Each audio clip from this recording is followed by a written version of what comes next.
taking this. Oh, let me adjust my microphone while we waiting.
Hello. Hello. Oh, all right, man. You can hear me? My microphone got unhooked. Hey, what's up, everybody? It's your boy One Gun here. Today I'm with Lorenzo Lizana, and this is the very first episode of Mangaka Rage. So without anything, hold up. I'm trying to get you all Lorenzo's freaking. Here we go. Okay, so this is Lorenzo over here drawing on, I guess, screen 1. This is me drawing on screen 2. I started sketching something out already, but I'm going to erase it and start something new. But Lorenzo, what are you drawing? I'm working on Luke Cage, Power Man. Luke Cage, Power Man from Marvel, right? Marvel Comics. So this is the old school version, so. yeah, it looks like the old school version. Look like that's what was that? Bushima artwork. Oh, the afro. Yeah, so Lorenzo comes from the world of toy making, comics, and toy design. And Lorenzo's done a lot of stuff. He worked at Trendmasters.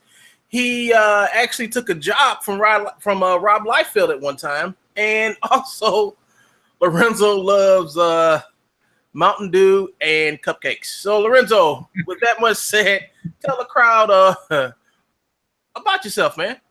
Oh, yeah. Well, I'm old school OG. I've been doing this a long time. I've worked in comics, toys, animation, design field for forever. So I've been at it since the 80s, and just now about to put out my own intellectual properties, my own comic books, my own characters, my own toy line. You name it. I'm in the throes of working on all that stuff right now. Oh, that's cool. So what was your first comic book you ever actually did? I worked for a company called Silverwolf Comics back in '86. I came up with a book called Steck. I was working at a comic book store at the time, and I saw the Eradicators, and that had come out. And I was like, hey, I like the Eradicators. It was different. It was fresh. It was new. It wasn't the same old characters that you see from the other companies. So I was like, hey, I might want to draw this. So I sent them some samples. I just made up a page or two and filled it up full of art. Mailed off the originals. I was a rookie.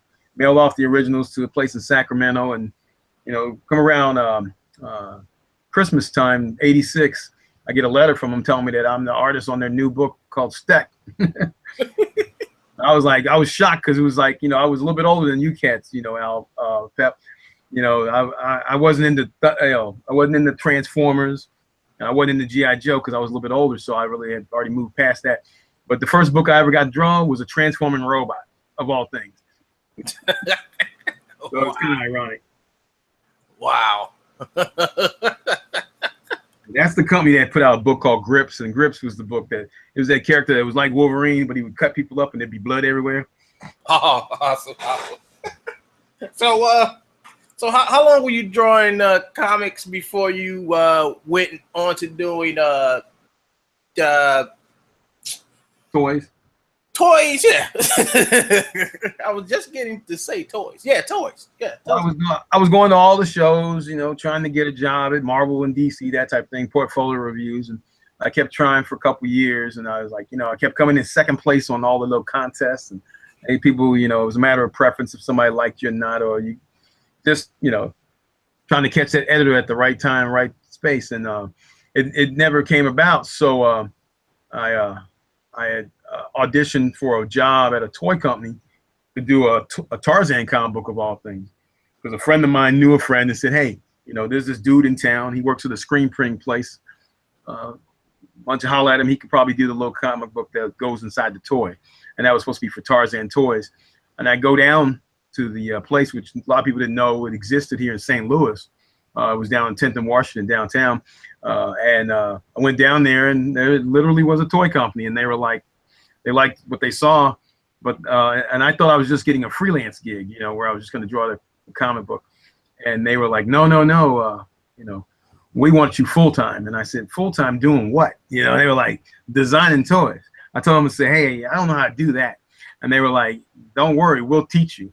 And I said, oh, okay, cool. You know, and that was the first time I had a full time gig doing comics. I mean, doing toys and stuff like that, where you know, I got, you know, benefits, all the whole nine, a full time salary. Because before that, I was a screen printer and I was freelance in doing comics and stuff like that. But do a 9 to 5, it was a little bit different.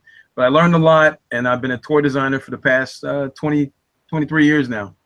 Oh, that's cool. So you just walked in this place thinking you're gonna get like a little quick gig, yeah, and it wound up being a full-time job with the benefits and everything. Yeah, it turned into a career, which was great because I didn't know how to design toys, but they trained me how to do it, and to this day, it's benefited me and my family. All these years, I've been able to always get work and do toy design or product design, you know, all kinds of crazy stuff like that. I've even designed a vacuum cleaner, and I'm not an engineer, but I know how to design. I can draw. You designed the look of it, then. You just designed the look, right? Right. Yeah. Yeah. Oh. I work with engineers who made the guts of it, but usually that's kind of how it works out. But they need someone to design what it looks like, how to make it look cool. You know, like those things that you used to see in Sharper Image, things like that. But over the years, I just acquired all this knowledge, and I got to do something with it. So I design anything and everything. Cool.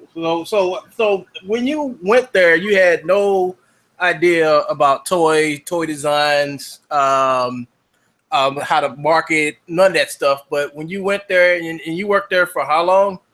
That was about 8.5 years. I became senior product designer after my 5th year. And it was great. It was a great place. It was almost like we equated to being in college in a sense. You know, you learn all this stuff. The people were great. The people made the company, the personalities. I made a lot of friendships during that time period that still are with me to this day. And I had a blast. Wow, that's something, because it's not too many people can say they started their careers by just walking through the front door and say, hey, I can draw. You know. You can't do that today. You gotta. Well, back then, what appealed to them was the fact that I could draw anything. You know, there was some artists are specialists, especially artists who can draw. Like there'll be a guy who can draw cars really well, but he can't draw people. And then there'll be somebody who can draw Godzilla, and they specialize in drawing monsters and Godzilla, but they can't draw people. You know, and then so I was the guy who came into the company, and they immediately noticed that I could draw bunny rabbits, I could draw the Powerpuff Girls, I could draw Godzilla, I could draw people, I could draw cars, I could draw spaceships. And they were like, finally, we got somebody who can draw everything. Because what if somebody goes down or someone's sick? They needed somebody who could actually do all of these different things. And they had no, you know, and that was me. They called me the machine at that time because I just cranked the stuff out. And I was young, so, you know, I was having a fun time. Yeah, that's right. That's right. You've been 30 for what, 20 years now? Pretty much. Okay. All right. We got a question real quick. Somebody says, how can I contact you about having a toy manufactured? So would explain to him about the manufacturing part of getting toys made. Well, just actually the overall steps it takes to get a toy made. Well, the process isn't as hard as people think nowadays, because if you have a friend who's a sculptor, you know, or you can find somebody on the internet who can sculpt, you can get something made right now. A prototype is what you have to put together first. And once you get that, then the rest of it's like the tooling is the expensive portion of it all. Now, if you're talking about just doing a few figures here and there, no problem. You can get that stuff done 3D sculpted. But if you want to mass produce something that's sold at, say, Toys R Us, Walmart, you're going to have a lot more going on. And that's a lot of money because tooling costs a lot of money to get those things made and painted and then shipped back here to America and all that kind of stuff, where it comes up in the, you know, in the toy stores and places. But to just design your own stuff, you just get somebody to if you're an artist, you draw it up. What we call the control drawings, you know, the front, back, side views of things. I can give you a real rough idea. Yeah, you would draw the front of the action figure. Say, this is me just giving you a real rough sketch. And once you got the action figure, the way you want it from the front, back, side, and all that, then you would give this, you know, when I say a side view, some of our viewers might be proficient in understanding what that is. You know, you would do the side view of what the character looks like. This is the Stickman version because I'm doing it pretty quick. How many of these would you have to draw in a day when you was at Trend Masters? Oh, a lot. Depending on what figure we're working on, what toy line we're working on. We did the toy lines for Independence Day, Mars Attacks, Godzilla, and all that kind of stuff. Independence Day action figures, where, you know, I did the ones that were based on Will Smith's character. Yeah, didn't Will Smith say something to you about that? Yeah, it was pretty funny. He came at me on the phone one time and said, you know, he was on Tonight Show, and he had the action figure on the Tonight Show with him, and he brought it up and said, hey, you know, I don't have a butt. I'm like, it's not my fault. I was thinking to myself, it's not my fault. You know, I drew exactly what was on the picture. I designed. He had a butt when I drew it. You know, but it went to Hong Kong, and they changed things, and you know, he had all these muscles. He was happy with the musculature I gave him because, you know, he sent Polaroids, and I got to work from the Polaroids when he was in the the Nevada desert, where they were filming some of Independence Day. But this is just a real loose idea when I say the front, the side, and the back. And you normally would draw, these are what we call control drawings. And I mean, a lot of people in animation and toys, we use these things, control drawings. But you would do, I think in animation it's called the 5-point turnaround, where you would draw the 3/4 front, the 3/4 back, and then you would do the front, back, side view of the character. But once you've done that, you can literally put it in whatever animation program or even Photoshop, the animation feature, and you can turn the character around 360, so you can get a 360 turn of the character, and you can see all the the elements. You can even animate from that if you're a professional animator. But you have to have these 5-point turnarounds. That way the character can stay on model, and whoever is animating it from that point, they can see that and they go, oh yeah, here's the style that you designed, and here's the look, and you have to have these things. Now, I know you work in the world of 3D. Yeah. We need to, I mean, if I was doing a character based off of what you're drawing here, I'll just take that front and side. Right. It has to be like a dead-on front. Right. And as far as the side would go, I'll have you like separate his arm from it. Mm-hmm. Have the arm out there separate, and I would just need a top and a side view of his arm. That's about all I would need, if you kind of stuff. And then if you got like armor or something on him, I would tell you like draw like the plates for his like armor or whatever separate from. That'd be like a separate drawing, but it's the same thing, same thing. Right. And I was gonna say, if you ever go to one of these toy companies, don't you have to like throw a pitch out to them, like make some type of Bible that goes with your what you're trying to sell to them besides just the prototype? Because you just can't show up with a prototype. You're like, woohoo, look what I got. You have to have some type of plan. You can't just show up, period, because it's they don't talk to people who unsolicited, pitches and stuff like that. You have to kind of know someone to get in there to pitch ideas and stuff, or if they're having some kind of drive where they're looking for ideas. But for me, I'm already in the industry, so it is a little bit easier when I want to talk to someone about an idea. I just call up some of my people who industry professionals who already know how to do this and do this all day, and they're interested in listening to new pitches. And some companies are, if you have a specific thing. What I'm privy to most, because I work in the industry, I get what we call a wish list. And a wish list tells you what a toy company is looking for. And that's something that a lot of people don't get. you can just bring something unsolicited to them, and they would be like, we're not looking for that. But if they come out and call you and say, hey, we're looking for this specific thing, you can tailor what you've designed to their specifications, and they're more likely to want it because it's something that they were actually looking for. Oh, that's awesome. But that's like, but you have to be on the inside to do that. So what you would do is, like, you would probably like come up with like your own idea based on what something they want, and get your pitch together and get your scopes and stuff together. Then say, I want this. This is for the like 9 to 14-year-olds, and just put it all in one little nice little pack, and you just I guess you set up a meeting, or do you go to a toy show? Or you would set up a meeting and you would see them at, say, like a toy fair, a toy show, where the actual company that you want to solicit to will be there. And if you know someone, you find out who is in charge of I should say of submissions. And if they are looking for ideas, that's why you network. You talk to people, and networking is the big thing that a lot of people are afraid to do sometimes. And it's like, no, just talk to them. People are people. Get their card and say, how do I do this? Ask questions. Everything I've learned over the time before I even worked at the toy company was me just asking questions to a professional at a trade show. I would come up to them, instead of me kissing their hands and saying, please, would you sign my arm? I would never do that. I walk up to them and ask them, what pens do you use to draw with? What paper do you use to draw with? What materials, and how long does it take you to do this? How long does it take you to do that? So I would get a roundabout idea of how long it should take me to do it. And if I can comparably do it at the same speed at which this gentleman did it, or this lady, then I would like, oh, maybe I could do this type of work. And that's how you learn if you can do it. Because some people are not, they're not, able to do this type of work. Some guys go, oh, I can draw. And there's a lot of people who can draw, especially now you've seen the internet. There's thousands upon people who can illustrate. It's not an unusual thing anymore. But do you have the acumen and the temperament to actually sit down and do a job where someone's telling you what they want, and you have to do it exactly the way they want it, not the way you want it. And there's a lot of people out there who will always try to do it their way, and that's fine. If you are that kind of self-starter and you want to do your own thing, then go ahead and just do it. There's nothing limiting you right now. You can just put anything out these days because we have YouTube. We've got all these other different channels. You can build a fan base, and you can just do it now and put it out and see what sticks to the wall.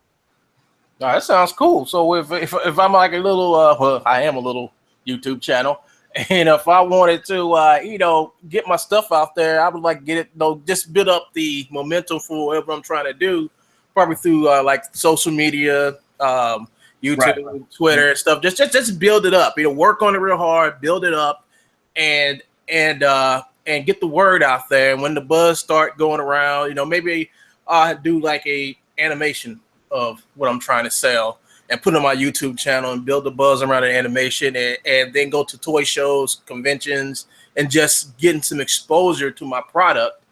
And would that help? I mean, what I'm talking about, would that help you? Help anybody? When they walk up to somebody like at Hasbro, something's like, yeah, here's my idea. This is my YouTube channel where I talk about my idea. And chances are, if you got like over 2 million views on your video, they may have seen it. Right. And that's the way things are done a lot. Sometimes in this day and age, if you build a fan base and people are watching, people are looking all over. You don't know who's going to pull your channel up and see it and go, hey, I like this idea. I'll use a guy who, real simple example, Aunt Lucia. He did the Bombshell characters. He did them as prints for years. And then he started drawing up the characters like, the DC characters. And someone from DC Comics saw him at a show and saw the idea, and they said, hey, we would like to do those as a comic. And so he became more famous just because he came up with that idea. He did some covers. He didn't do the actual books themselves so much, but the idea came from him, and they paid him to do that, to design that stuff, because like the Bombshell version of Hawkgirl and all these characters, it looked really cool. Wonder Woman, he did those things were turned into statuettes and stuff like that, just off of his idea on him doing a variation on their stuff, but they liked it, and you never know when you're at a Comic-Con who's the representatives are walking around through Artist Alley looking around for stuff, or they could be on YouTube looking around for new ideas. A lot of people run out of ideas because when you joke that everything's been done, well, not necessarily, because I tell everybody that there's a million variations on a theme, and your theme, Pep, would probably be different than anyone else's. And we're all unique. We're all different people. We're not the same person. So if you do it from your perspective and your idea, there's no way your idea is exactly like the other guys. It may be similar, but it won't be exact, and it wouldn't be the way you would do it. So that's the reason why it would be different. And so there's nothing wrong with that. That gives everybody a lot more, I should say, variables. So variation. Variation. Yeah. So if I were so if I was to come to the if I was to come to you and say I had this idea for, I want to like hire you, because I know you do a lot of freelance stuff. I want to talk about freelancing too. But if I had an idea but I couldn't draw worth of crap, and I came to you and I asked you, could you like draw the plans up for this toy idea, you would tell them what would you need from them, like character description, money, my rate at which I do toy design is a little bit higher than when I'm just sitting at a show drawing a sketch for somebody. So usually what I would tell them is like, people pay me a deposit down for what I'm doing, and I would break out the idea of what I'm going to give them. And if they need what we call a pitch proposal, it would come in stages. It would be the outline they would have to give to me, telling me what it all is. And then I would come up with the art style and look of it, which would be then they would use to present it. But we would do what we call the character bios of the main characters of their show or comic, cartoon, or toy line, whatever it is. This stuff has to be put together, and I think people consistently call it a style guide. Okay, style guide. So are you responsible for like the art only? Or are you responsible for putting the whole style guide together, including the I guess the write-ups and stuff? Do you do all that, or do you just do just the art? I'm just contracted usually to just do the art. I know how to do the other stuff, but usually you get a graphic designer, I give the art to them, and they would put the whole package together, because they're dealing with a lot of text that they have to put in place along with the artwork and so forth. And it's pretty extensive amount of work. Something like that takes months to do, and it's extremely expensive, time consuming, and very costly. So you have to make sure you have your idea solid before you even contact someone like myself. That way I'm not wasting your time and you're not wasting mine. Right. I mean, the last thing you want to do is like waste your money having you do something that you that you have to keep on coming back and say, hey, how about this? And they say, hey, I want you to redesign this. Like, I didn't like that, or I think the whole thing is like, when you're in this industry, there is no playtime. You have to actually know what you're doing before you do it, and get business done. Be consistent. And I think before I will come to you to ask you to design anything for me, I would make sure I will have exactly what I need from you ready, so it won't be no coming back and asking me questions. And I think that would be the best way to work with you if I had to hire you to do something for me. Yeah, because that could cost you a lot of money if you have to keep bugging me, and you don't have all your ducks in a row, as they call it. You have to have all your stuff together, and you know what you want, and you know where you're going with it. You have to have a plan, a strategy, because I have the knowledge and the execution, but you have to have a plan and the strategy on which way you want to go. If you're coming to me for me to consult you and tell you how to do it, well, that's a different cost altogether. Now you're asking me to be a consultant, and I would charge you a little bit, it'd be different price for my consulting services on telling you how to do something. If you already know where you want to go, I'll give you an example. A couple months ago, a woman came to me. She's doing a pitch to say Nickelodeon, but she doesn't have her pitch materials proper. She came to me and she needs someone who knows how to put pitch materials together, and that person is me. So I work on that. I show her that you have to have this, and this. You have to have it's like a mini Bible of your stuff ready with all these different things dotted. Some Episode ideas have to be laid out. That's writing. I don't do that. Someone else does that, especially if she or the person, you know, who came to me is the writer of said property, and they prefer to be the writer. I would suggest to them, if I go, oh, this doesn't sound great, this doesn't sound right, I would suggest to them, like you found me as an artist, please find someone who can write the stuff and make it sound way better. Because some people come in and they want to have more control. And I understand that with a lot of people. But if you're going to want so much more control over a said item, you need to know what you're doing with it, you know, and where you want to go, and be real specific. If you have no idea what you want to do with it, then you need to go back and do more research before you try to venture out into it, because that's how people get messes made and waste a lot of money. Wow. Yeah. Yeah, I don't want to be in that category. Okay, so let's move on to animation. Now, you say you do you have worked on some animated things in the past. And again, I did character design and I did model sheets, you know, again, the style guide, so that they can keep the artwork, the animation on model. Oh yeah, because you worked on War Planets. Yeah, in America, well, I think they were called Shadow Raiders. Yeah. And you had also did some stuff for Voltron too. Oh yeah, we did. It was a 3D Voltron many years ago. When they first did a 3D TV show. Oh God, I remember that. I designed a lot of the action figures for that. Oh, okay. And that's back when you were with Trendmasters, right? Yeah, that was actually, we did a dragon Voltron. So he had dragon armor. It was pretty cool looking. And they were going to put that in the show and everything if the show had lasted longer. Yeah, we remember that. I think that was the ugliest Voltron ever made. But anyway, yeah. I'm just saying what everybody else said, you know. So, yeah, I just draw what my boss tell me to draw. I draw as best I can. Yeah, it was a paycheck, right? It was just a paycheck. Yeah. And in the industry that I work in, the majority of what I do is I'm kind of what we call a plastic surgeon. So a lot of people bring stuff to me that looks like crap, and then I make it look. I try to make it look marketable. You know, and that's just the way it is. That's me, you know, cutting right through the BS and telling you exactly.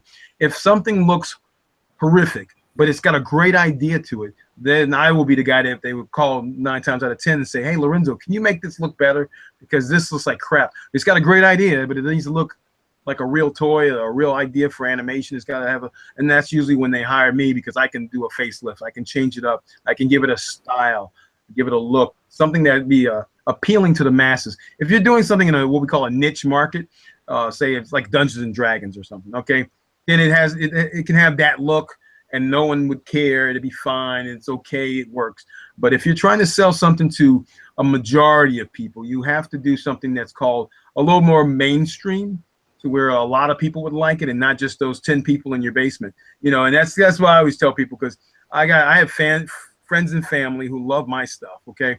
And I'm not just trying to sell to just them. If I was just doing that, that would be it would be no problem. It'd be a no-brainer. They would buy it because I drew it. They go, oh, it's Lorenzo. He's my cousin, so I'll buy it. But when you're trying to sell to people who don't know you all across the world, you have to make the stuff a little bit more appealing to the masses. And a lot of people don't want to hear that. They like what they like, and they want it to look like this, and they think that's okay. And I go, well, a lot of those people, majority of the time, if someone likes the idea well enough, they're going to change it. Especially big toy companies and big animation companies, where they're investing a lot of their money into it. They're going to want to change it. They're not going to leave it the way you have it. You may go, oh, this is great. I'll give you an example. A guy about 4 years ago, he was doing what he called the McFarlane style of art. It was these itchy, scratchy lines, and the artwork was bad. It wasn't as well executed as even McFarlane himself, but they wanted everything to look just like that, no matter what. And in animation, that's not possible to a certain degree, because, you know, when you animate it, it's got to have clean lines. Yeah, well, it depends on if you're Ralph Baskey or not, you know. Right. You can get away with X amount, and you know, and anything can be made if you have enough money and you have enough time. Right. And so when I say it can't be, I'm not saying it can't be made. It can be made if you're a millionaire and you have plenty of time and you can hire the baddest studio in Japan to do it for you. You know. Yeah. But when I tell them that, I was like, well, usually it's not. That's not the case. If you're trying to pitch something to Hasbro Mattel, they're going to want more control over it, and they're going to want it to look the way they want it to look, and they want to be in control of it more so. And so I tell people nowadays, if you want to understand that process, it's more like be ready to license it out, and then they'll do what they do to it, and you just make sure whatever you want is in a contract, and specify that before you keep working, and everything's negotiable, so you have to work that out. And that's the part of understanding the business of animation and the business of toys. A lot of people, I know that's probably what they were asking there. In order to go forward with that, yes, get your idea written down on paper, your concept, your synopsis of what it is and what it can be. And then if you have way more than just one idea, have all of those ideas written up, so that you can show this longevity, that you're not just a one-trick pony. You have more ideas than just this one thing. Right. You have more stuff you want to do with this one thing. Like it has the possibilities to be a TV show, a toy line, a live-action TV show, a live-action movie. That there's possibilities, and that the more possibilities there are with the property, then the more attractive it becomes to a big company, to a big major studio or a big major toy company, because then they realize, wow, we could probably make more money off of this because it has more potential. If your stuff has only one idea and it's a dead end idea and it only can go this far, they probably won't be interested in it because they can't make any money off of it. So why would they invest money into something that they can't make a lot off of? So they're looking at the longevity of your idea, the I guess the marketability of what you have to offer. Exactly. And if depending on, I guess, who's in the board meeting at that time, well, I guess you would get your chance, right? Yeah, and it's kind of and so that's a catch-22. Yeah, I guess if somebody having a bad day, just say, hey, I have to come back another time or whatever. But that's cool, man. So let's talk about this one guy that you nurtured into this industry. Let's talk about Jim Mafu. Oh, Jimmy, yeah. You and Jim go back a long ways, right?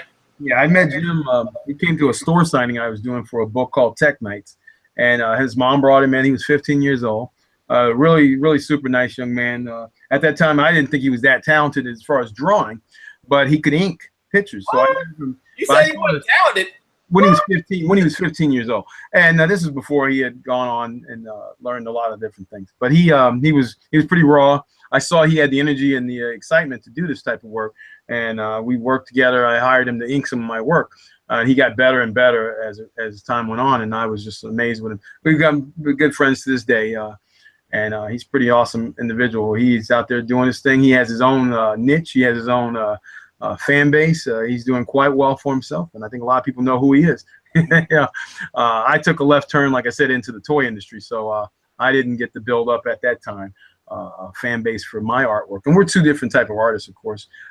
But Jim, like he put it to me, he told me, he's like, he got tired of trying to be like so and so or like such and such or the status quo. So he decided, I'll just do it my way, and he got better. He went to the Kansas City Art Institute. Him and Mike Holston, they did a bunch of fanzines for years, and he's a lot bigger than what I am throwing out there. His history is a lot deeper than that. It goes a lot further. He went to LA and lived out there. He lived in Arizona for a couple of years, and he did the Girl Scouts, which he just now brought the new book of the Girl Scouts out, Magic Socks, and it's amazing. Yeah, I saw it. I did see that. It looks awesome.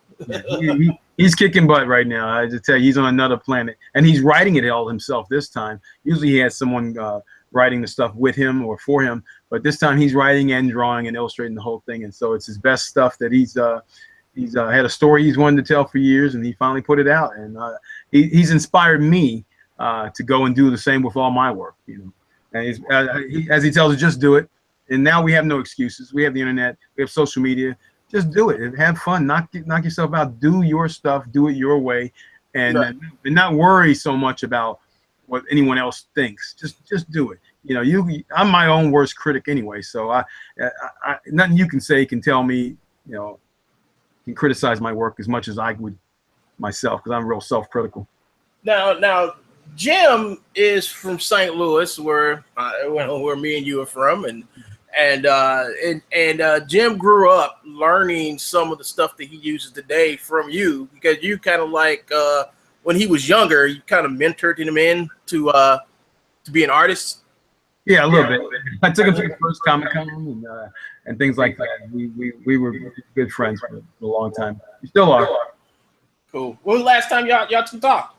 It was a week ago. He was in town for his nephew's graduation, and so we hooked up. I live only a few minutes from where he used to live, so it's pretty cool. He came and hung out. We went and saw Guardians of the Galaxy together. It was pretty sharp. Oh, cool. So, got to get caught up with him. We had to hang out with him. We get caught up with him. We usually don't get to do that because he lives in LA and I live out here in St. Louis. Oh wow, man, that's cool that y'all still good friends like that, and he comes back in town to hang out with you when he does make it. When he guys have that kind of stuff, so you know. Yeah, I think that's awesome, man. I think that's cool because as friends go, friends we usually grow up and we forget each other, but that's cool that y'all two relationship is like that, you know. I'm super proud of Jim and everything he's accomplished, and so to this day I'm a proud supporter of his work, and he's doing it, man. You know, like I said, he carved out himself a niche and he stuck with it, and right. You know, he's universal. You know, he goes all over the country, all over the world. He does murals and paintings, and he's in high demand, and he's impressive. I gotta tell you. Oh, that's wonderful, man. Now, last but not least, I have to do this because that's the only way I was going to get him on the show. So tell us about Scarab. Oh no, Scarab. Scarab is my own creation. It's a story about a young man, Jamal Jordan, and he's kind of on a journey trying to find his dad, who in the 60s, 70s, and 80s was a legendary superhero named Scarab. He got his powers that were kind of given to him by the Egyptian goddess Isis, Osset, and Osiris upon the birth of their child Horus, and they decreed that on Earth that there would be a protector of all things known as the Scarab. And so the father at that time took up the mantle of it, but then something happened, and they don't know. The family doesn't know if the dad went missing, lost with it, or did he just leave the family or whatever. And so the young man, he wants to know. And so given the opportunity on his 18th birthday, he got the powers. And he is now Scarab, but it's a St. Louis-based superhero. It's all here in St. Louis. His job is basically to stop the minions of Set, all these creatures, and there's a bunch of the Church of Set, the cult of Set has been popping up all over the place. All these people have gone missing, or they're being recruited, and they're being possessed by demons. And so Scarab, Jamal Jordan is his name, and he can see the demon inside someone. You know, he can look at you, and he has the sight like Roddy Piper in the movie They Live. And he can look right at him, and he can see a demon. You know, so he got the sunglasses and everything. Yeah, well, it's his sight, and he can see it. And if he sees a demon, he wants to kick its butt. So he literally that's his job. He kicks the demon out of you. And when the demon's kicked out of you, you're not possessed any longer.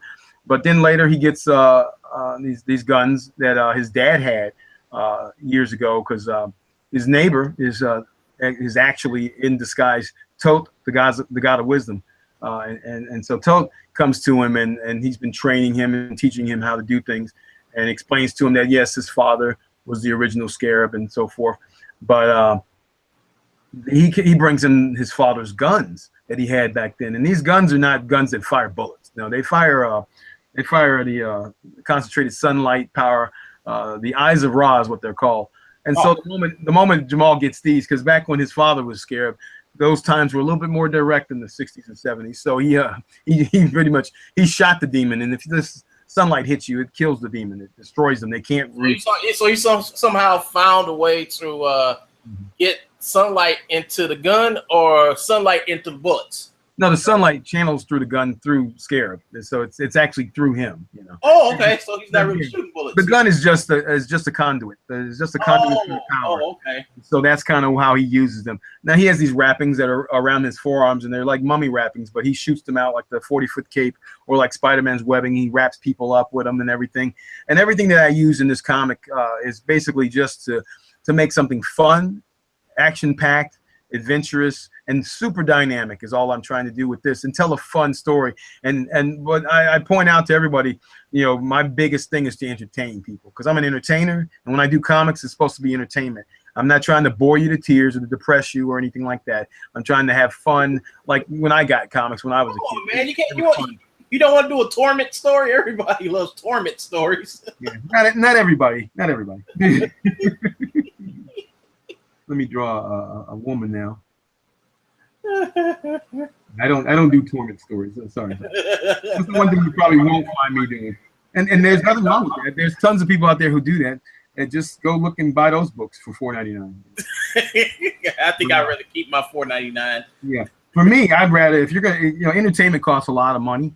So if you're gonna do entertainment, you better entertain me. And that's my philosophy on comics, animation, film. Even sporting events, you know, I want to be entertained. You know, that's the reason why I don't, you know, comics, I mean, cost a lot of money. Movies cost a lot now. You know, everything costs a lot of money. So for that kind of money, I want more bang for my buck. So I really want to be entertained, you know. So I stress that when I talk, or if I teach kids on how to do comics and animation and stuff. Right. And I know you, Pep, you gravitate toward things that are super exciting, dynamic, fun. I don't think I see you doing or looking at stuff that's boring or slow paced or depressing. No, I don't. I try to keep away from that stuff. Yeah, me too. Same here. Yeah, I think the torment stuff came in back with Spawn. All the people who made their Spawn ripoff back in the 90s, man. I mean, yeah. That might be a 90s thing, maybe. It might be. Hey, everybody had that. I mean, as soon as Spawn 1 came out, you saw all the copies follow. Yeah. Yeah, and I think that's probably my issue. I'm a little bit older, so I'm from the 80s. Yeah, you from there. Yeah. So, you know, when everybody just made fun, goofy stuff, you know, it was like, yeah. Yeah, well, we had I know that's the era where they go, well, people weren't that serious, you know. It's like, well, you know, and the entertainment value was at an all-time high. You know, nowadays you can get entertainment everywhere. You can find it on Netflix and all the other places, you know. But for me, I want you to entertain me if I'm going to pay for it. That's for sure. You know, right. If it's free, I guess, you know, you can do however you want. But I think right now we're living in an age where there's something for everybody. Literally, there's something for everybody. There's independent comics that has all this other stuff with social media and social justice and all that stuff. It's all everywhere. And then if you still like superheroes, there's still Marvel and DC. But even if you're doing independent comics, there's no reason that you can't do superheroes if you want to. I have 2 superhero properties, Scarab and I have Catrons. But I've designed a whole line of different books and different properties over the past 25 years, and I'm finally slowly going to put them all out at once. Scarab is being lettered up this weekend, and that'll be coming out in the next month. And then after that, we'll have Catron's debut later in the year. And then next year, I'm going to hit them with everything. I've got a whole ton of books. I've got facilitators. You know, I've got Susie Winter, and that just needs to be drawn up. So, you know, I've got a whole bunch of different things that I like to do. I don't like one style. I don't like one thing, you know, and every time I do something or create something, I think each book should look, you know, differently. You know, Susie Winter has a look and a feel more like Legend of Korra, because I like that style, or the way Voltron on Netflix looks. You know, so I went with that look, and I can draw that style, so I put that in there, and that's what I'm going with. You know, my facilitators is the flavor of the 18 meets the Rocketeer in a diesel punk world. And that flavor and look is a little bit more of Dave Stevens, Mark Schultz, mixed in with Lorenzo Lizana style. I love that kind of that old pulp style, but making it more exciting and more entertaining is the trick of it, and not making it look dull and flat like some of the old school guys used to do back in the day. I'm that guy in the middle, Pep. You know, I came in, I'm old school and new school mixed, and I just stir it all up in a pot. You know, some people don't like to see me coming because I don't do anything that's exact or authentic from the 30s and the 20s. I make it look like it's cool. Make it pop. Yeah, you make it pop. Just make it look cool. Make it fun. I love Art Nouveau. I love Art Deco. I love all that cool stuff, you know. But I try to update it as much as possible and just make it jump. because I'm a fan of making something look really good so that you feel like if you spend that kind of money, $4 or $3 on something, you feel like you got your money's worth. Right. That's one thing. I don't ever want to shortchange the fans. I want them to feel like I really was invested in what I do, and I put a lot of excitement into it. And they will notice it when they pick it up and go, oh, this is different. This is fun. This guy's having fun doing this. He's not just doing it for a paycheck. I mean, I want to make money at whatever I do. I'm a commercial artist. Everything I've done to this day, I've always made money in the commercial art field, whether it be a T-shirt designer, a toy designer, a freelance artist. I've always made money doing what I do. So I like making money. Money's good. It pays my mortgage and feeds my kids. And yeah, you got some big kids, man. I know. It's like them kids are big. because we keep feeding them and they keep growing. Keep feeding them. It goes to show, how successful you are. You can tell how successful somebody is by looking at their kids. If their kids are healthy, well, you, my friend, has some healthy kids. I mean, I was so shocked when I saw your son, and he was damn near taller than you. I'm like, holy crap! They became giants, man. They became giants, yes. Yeah, giants, man. Dang, you breeding giants over there somehow, some way. So what's left in the world, Lizana, that we should all know about right now? About what your future plans are. About about where you're going to go with your stuff. I mean, you plan on getting movies, animation. I mean, where you plan on taking this? Well, I have a lot of contacts. I know a lot of people. By working in different industries, you meet a lot of people, you network, and so I have a plan. I'm just putting it in place. Like I said, it's you have to have a plan if you're going to go forward and do this. And I said transmedia. I want my characters to be enjoyed by millions of people all over the world, and I'm not thinking about just doing it for just myself. If I was doing this just for myself, I would have been done by now. But I have a basement full of ideas and folders and file cabinets full of stuff that I want to get it all out there before I pass away, so that I can leave a legacy for my kids, and also out there so that it could be entertaining the world, all my stuff, And I'm not going to stop till it happens, and I'm going to keep pushing. I had a couple setbacks, but everything just means do it later. Do it at a different time. And timing's everything, so that's what I'm be doing. In the next couple of years, you'll see a whole lot of stuff from me. Probably no more than 6 titles as far as a comic book goes. But there'll be some animation, there'll be some toy lines, and I have a shoe line coming up next year that I've designed a shoe line. I'm a shoe designer as well. I've been doing that for a couple of years, and I sat back with the knowledge I've acquired to go ahead and go forth and do that. But it's totally different from comics and animation and stuff like that. I almost forgot to ask you about your time at Lion Forge. Now, you still do stuff for them, but not as big as you was doing when you first started there. Well, I work for a side of the company called Lion Forge Labs, and we do we do service providing where we do specialty items here and there and for different companies, whatever they pay us to do. So we do it. I've got a great boss, and Carl Reed, and he throws assignments at me, and I knock them out the park as many times as he sends them to me. So it's fun. And we do things like, specialty books for different big companies and stuff like that, where companies pay them to do something. And instead of us putting a book out on the market and hoping that people buy it, type of thing. Oh, that sounds good. So you did the Rampage Jackson comic book? We did a specialty book that was it was just a promotional book years ago when they had that license to do it. And that was years ago. That was a couple years ago when I got to meet Rampage, a really cool dude. He wanted to be a superhero, so we made him one. Oh, that's awesome. What type did you did the big cons, right? Name a couple of big Comic Cons you've done in the past. San Diego Comic Con, New York Comic Con. Those are the 2 largest in America. And then C2E2.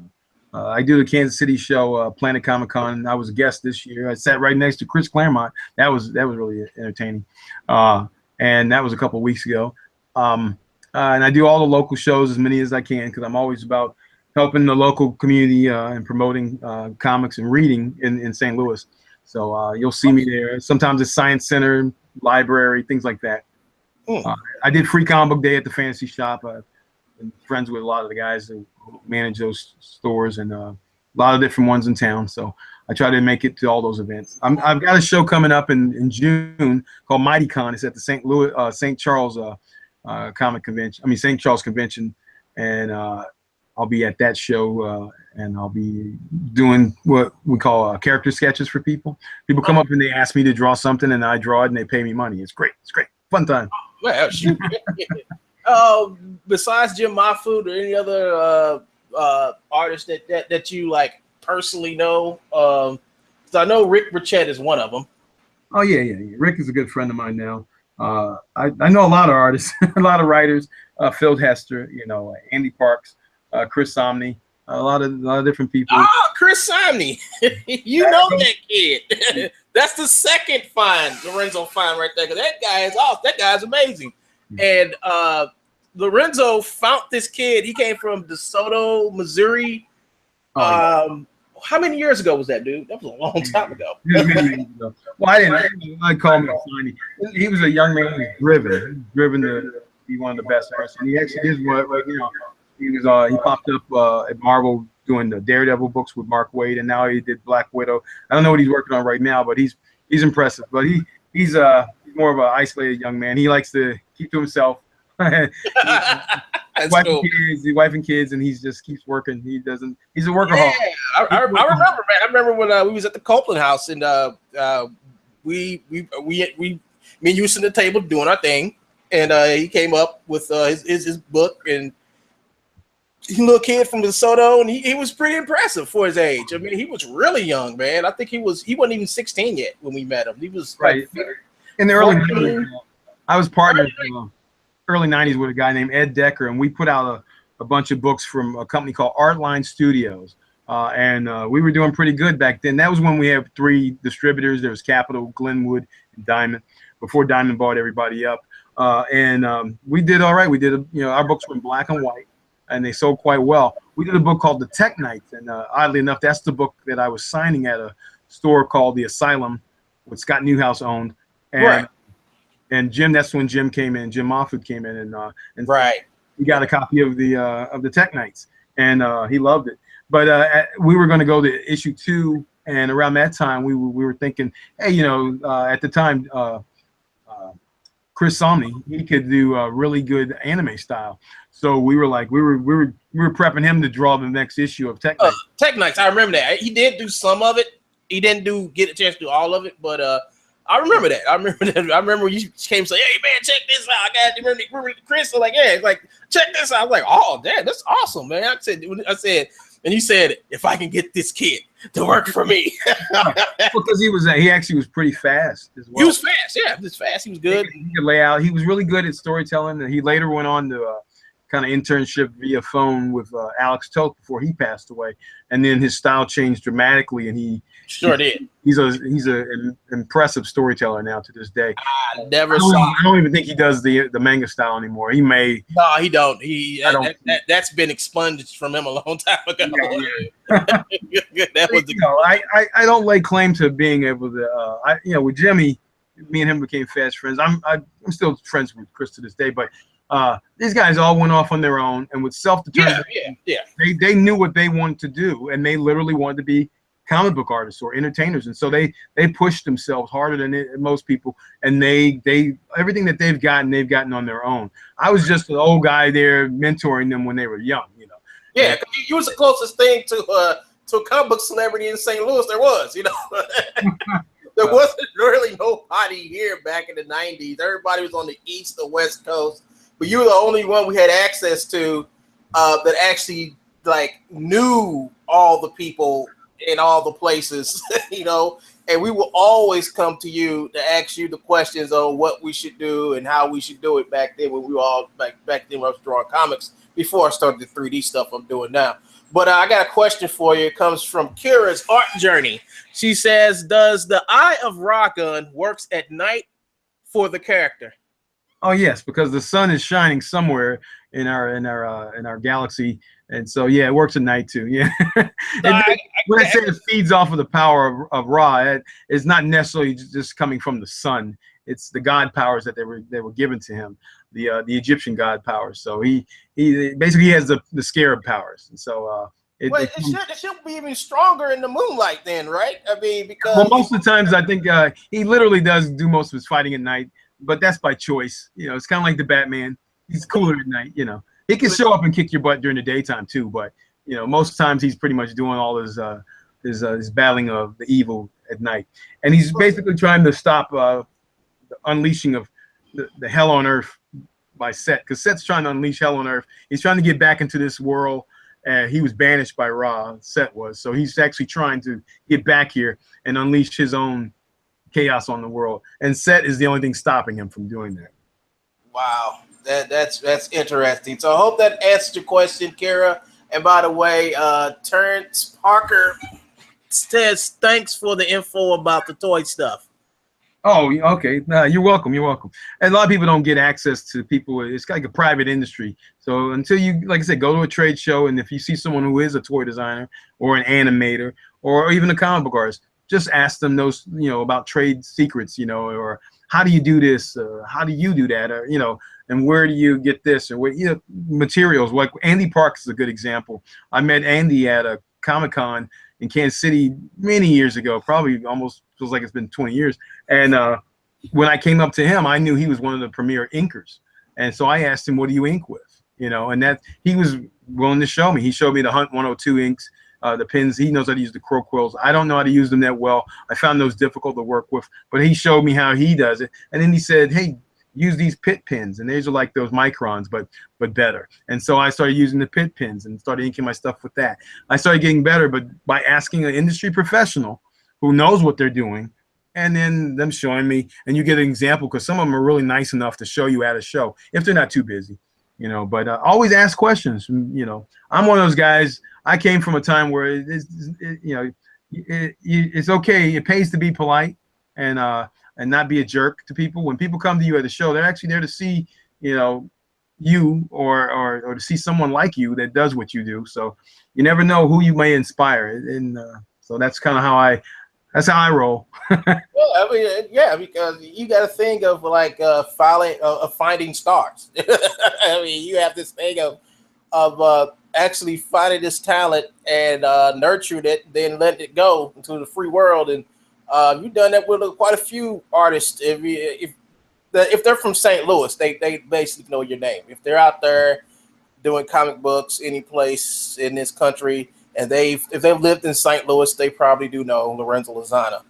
And you got anything else you want to say? Because it's getting close to that time that we got to sign out, man. So you got anything else you want to say to anybody about anything you've done or well, if you're an artist, I can tell you this. If you're an artist, just draw everything. You'll get better. Don't worry about the look, your style. Just try to get better at what you're working on and what you're doing. And then you be able to be an honest judge of your work. And are you professional enough to go do this yet? There's a lot of people who aren't professional. They're amateurs, but they're doing it. They're putting the book out, and they're in the independents. They're doing it, and they're happy. Now, if you're like me, I wasn't content with that. I wanted to make money, and I wanted to make a living at it. And since the late 80s, I've been able to make a living in some form of artwork. You know, either it be toy design, animation, comics. I've been able to make a living doing it. People hire me to do concept work, storyboard artwork. I do what's called dry erase drawings, what we call visual note taking. I do that for a living as well, freelancing. You know, there's a lot of different things where people need an artist, and look around you. Everything that's been designed is designed by an artist. Even architecture, that's designed by an artist. But so as long as I could draw anything, I could always get work. So I tell people, be more versatile. Don't just draw one thing. If you like drawing anthropomorphic creatures and characters, that's fine. But learn how to draw real people too, and be able to draw a car, be able to draw a building, and try to get out of your comfort zone and try to draw anything. If you can draw anything, you can always make a living doing art. That's from Lorenzo Lizana. That's my sign off. Take care, everybody. All right, man. So you heard from Lorenzo Lizana. Hey, Lorenzo, one more thing. Mm-hmm. You gonna get Jim my food on here?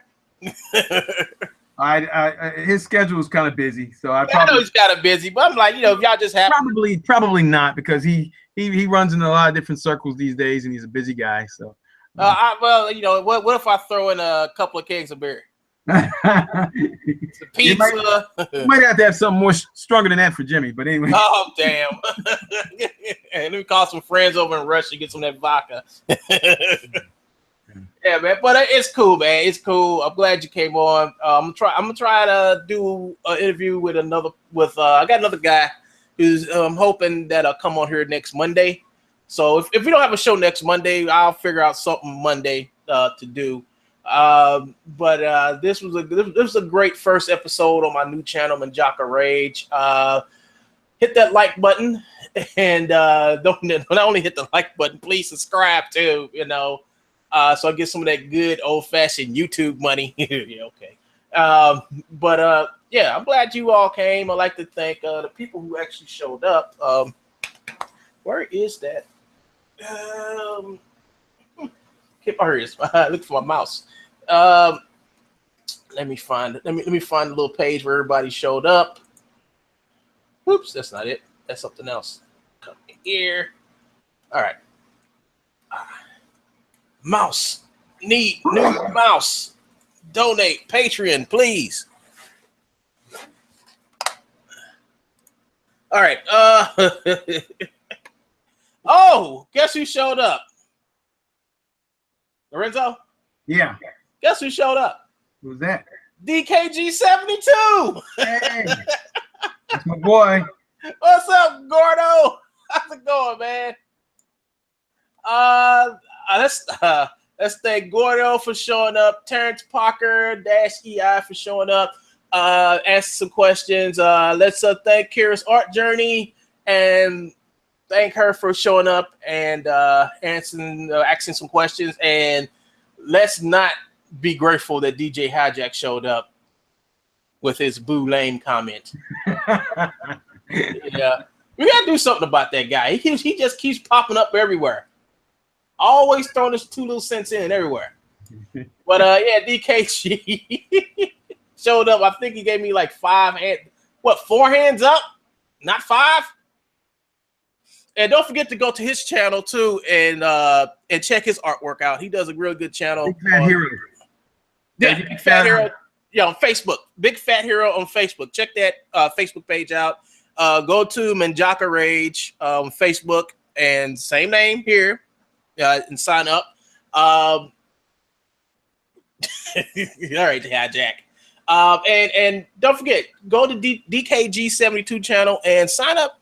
Subscribe to him. That dude does a lot of work and a lot of good stuff on this channel. And you all need to go over there and look at what that dude does because it will inspire and enhance your way of how you think about artwork. Check it out. And I guess we can close out by saying one day Lorenzo's going to finish this piece of artwork off, and I guess I'll take it and make it into some type of giveaway. There you go. On my channel, yeah. So find me on Lizana Art and on Instagram. Yeah. So yeah, and we'll figure out a way to get this to y'all. We'll make some prints, make about 5 prints. 5 or 6 prints off of this and number them, and Lorenzo will autograph them, and I'll find a way to get this to you all. Just send a message to this page. Just all I just need is just for you. Then let's leave you an email. All right, send me a message on the YouTube, and just send me a message to YouTube. Give me your email, and then from there we'll go to try to find a way to get this image to you all on via mail, whatever. All right. So that's it, everybody. This is Lorenzo. That means you don't go nowhere. You got to stick around for a minute. But I will shut down this broadcast, and I'm about to do it right now. So love, peace, and hair grease, and tune in next Monday where our next mystery guest is God knows who. All right. See y'all later.